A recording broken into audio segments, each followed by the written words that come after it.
কত গুম হয়েছে, কত জেল খাটছে, কত মামলা, সেগুলো আমরা সবাই জানি। রাষ্ট্রপতির কিসের ভয়? আসলে কি তিনি ভয়ে ছিলেন? কোনো ভয় নেই। এটা যদি আমি মনে করি যে ভয়, তাহলে ভয়। যেমন আইন আদালত খোলা আছে, সংবিধানে ব্যাখ্যাদাতা সুপ্রিম কোর্ট। কোনো যদি ব্যত্যয় ঘটে থাকে, যে কোনো উপেক্ষিত ব্যক্তি কোর্টে যেতে পারে। এমনকি সুপ্রিম কোর্টও যদি মনে করে সহমত নিজের থেকে তারা মানে এটা বাতিল করবে অথবা রাখবে অথবা ব্যাখ্যা দেবেন, এটা তারা করতে পারে। তো বাংলাদেশে বিখ্যাত কিছু সংবিধানবিদ আছেন যারা পলিটিক্যাল, আমি বলছি না, আইনজীবীদের মধ্যে আছে বা অন্যান্য ক্ষেত্রেও আছে। এরা সংবিধানের পরিপন্থী হলে এটা তারা মানে কার্যকর হোক না হোক তারা তাদের মতামত ব্যাখ্যা করে। এবং পলিটিক্যালও যারা রাজনীতির সঙ্গে আছে, দলের সঙ্গে আছে বা পেশাজীবী হিসেবে আছে, তারাও বলে।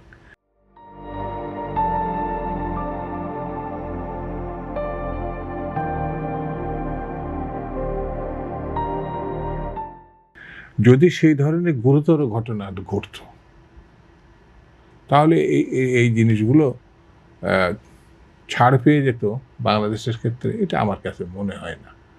যেমন আমি বলি যে সংবিধান যেমন মোতাবেক চলবে কি চলবে না একটা সরকার, যেমন কর্তৃত্ববাদী শাসনে সংবিধানকে সামনে রেখে তারা যত অপকর্ম, শুধু আমার দেশে না, পৃথিবী যেখানেই কর্তৃত্ববাদী সরকার এসছে, তারা সংবিধানকেই সামনে রেখে অপকর্মগুলো করছে।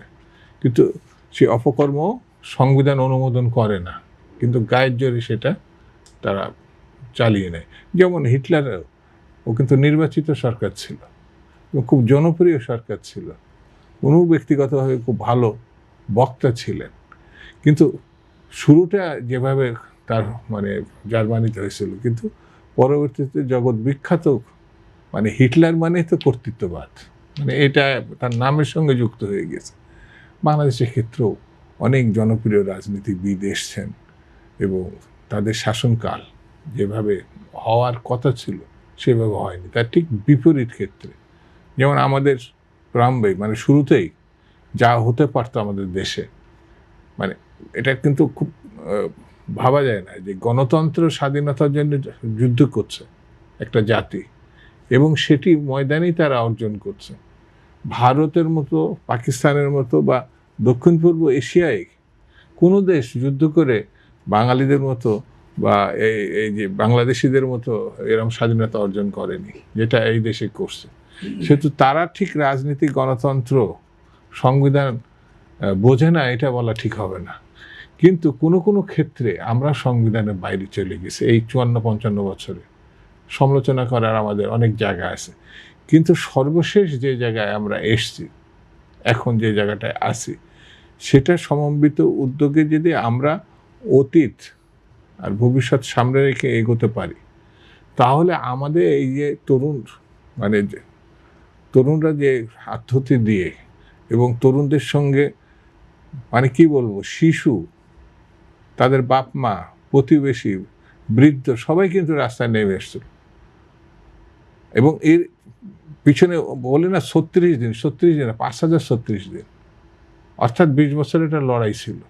সেই লড়াইয়ে কত গুম হয়েছে, কত জেল খাটছে, কত মামলা, সেগুলো আমরা সবাই জানি। সেহেতু আমরা কিন্তু সবাই দেশবাসী, আমি মনে করি এমন একটা জাতি, আমাদের বীরের জাতি, আমাদের অনেক ফল্ট আছে। আমাদের এই মানে সৃজনশীলতা, রাজনীতির সর্বোচ্চ ধাপ, এটা আমরা আমাদের জাতি এটা প্রমাণ করছি। সমালোচনা করব, কিন্তু সেই সমালোচনার বাইরেও যে আমাদের অনেক অর্জন আছে বাঙালি জাতি হিসাবে, সেটা আমি করতে পারি না। সেই জন্য আমার কাছে যেটা মনে হয়েছে, আমরা যে সুযোগটা এখন পেয়েছি, বিশেষত বিএনপি এখন যে সরকার আছে, এখনও ক্যাটাগরিলি সমালোচনা করা বা ওইভাবে আসছে না, কারণ বয়স 1.5 মাস, হয়তো আস্তে আস্তে সাফল্য ব্যর্থতা সামনে আসবে।